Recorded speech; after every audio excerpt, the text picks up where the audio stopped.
ថ្ងៃនេះបានយកធាតុជីដូនមួយចំណែកពីស្រុកកំណើតមករំលែកនៅត្រឹម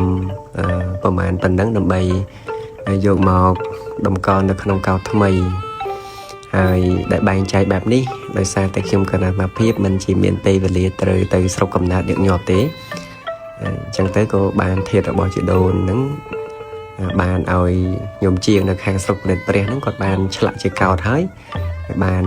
យកធាតុរបស់គាត់មកតម្កល់នៅកោដ្ឋថ្មីហ្នឹងហើយចានបញ្ញរងនេះគឺគាត់ជាអ្នកប្រកេនកោដ្ឋនេះជារចនាបថខ្មែរស្អាតណាស់ខ្ញុំកណាលភាពឃើញស្រឡាញ់ទឹកដៃគាត់ល្អហើយការធ្វើក៏ផ្ចិតផ្ចង់សូមសរសើរចេញពីចិត្តហើយជាពិសេសកោដ្ឋនេះក៏បានធ្វើមកក្នុងគោលបំណងដើម្បីដាក់ធាតុរបស់ជីដូនខ្ញុំកណាលភាព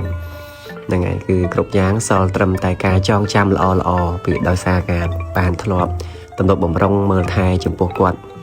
ដោយយកចិត្តទុកដាក់ហើយដល់ពេលគាត់ចែកឋានទៅហើយក៏បានធ្វើនៅចែកដីនេះចំពោះតែចែកដីនេះក៏បានកោតបែបនេះក៏បានដើម្បីតម្កល់នៅធាតុនៅនឹងកត់ចឹងទៅយើងមានផ្កាមានអីត្រូវបូជារំលឹក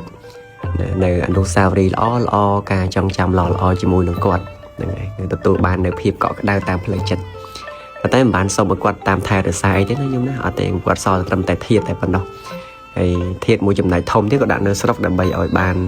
អ៊ំប្រុសអ៊ំស្រីចៅប្រុសចៅស្រីរបស់គាត់ហ្នឹងគឺបានទៅថ្វាយបង្គំក៏ដូចជាបូជាតាមការគូទៅខ្ញុំកណាលភាពត្រឹមតែចំណែកប៉ុណ្ណឹងយកមកនៅនឹង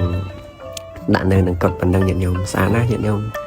ការចងចាំល្អសេចក្តីល្អដែលបានធ្វើចំពោះគាត់ក៏បានដាក់នៅក្នុងដួងចិត្តចម្រើនពូលីទាំងអស់គ្នាញាតិញោម